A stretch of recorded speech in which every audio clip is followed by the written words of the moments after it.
एकात्मता और एकात्म मानववाद का उन्होंने इस बात का बीज रखा। और जब बीज रखा तो उसमें उन्होंने क्या कॉन्सेप्ट रखा? उन्होंने ये रखा कि ऐसी व्यवस्था होनी चाहिए जिसमें हम सिर्फ अपने बारे में नहीं, सबके बारे में चिंतन करें और सब खुश रह सके। ऐसी व्यवस्था को बढ़ाना ही एकात्म मानववाद के चिंतन को आगे बढ़ाने के बराबर होगा। यह बात उन्होंने कही। और उन्होंने इसके साथ साथ यह भी कहा कि इंटीग्रेटेड, अपने ट्रेडिशंस को इंटीग्रेट करो, अपने कल्चर को पहचानो और नया भारत क्रिएट करो। यह बात पंडित दीनदयाल उपाध्याय जी ने उस समय हम सबके बीच में रखी थी।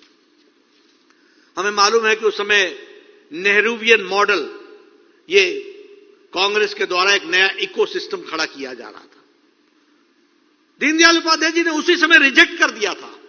उन्होंने कहा था कि यह विचारधारा गलत है, यह अपनी धरती से जुड़ी हुई विचारधारा नहीं है, यह अपनी रीति नीति में चलने वाली विचारधारा नहीं है।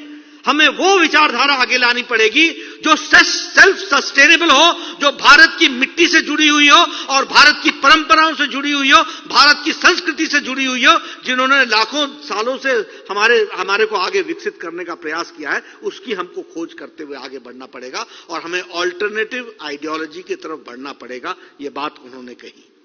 और वही ऑल्टरनेटिव आइडियोलॉजी को लेकर के हम एकात्म मानववाद लेकर के बढ़े और एकात्म मानववाद की यात्रा बनी अंत्योदय तक। और एकात्म मानववाद की यात्रा बनी अंत्योदय से सबका साथ, सबका विकास और सबका विश्वास।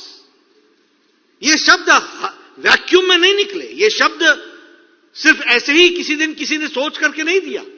ये हमारी विचारधारा से बढ़ते हुए एक यात्रा पूरी करते हुए, एकात्म मानववाद से बढ़ते हुए अंत्योदय और अंत्योदय से सबका साथ, सबका विकास, सबका विश्वास, इस बात को लेकर के आगे बढ़े।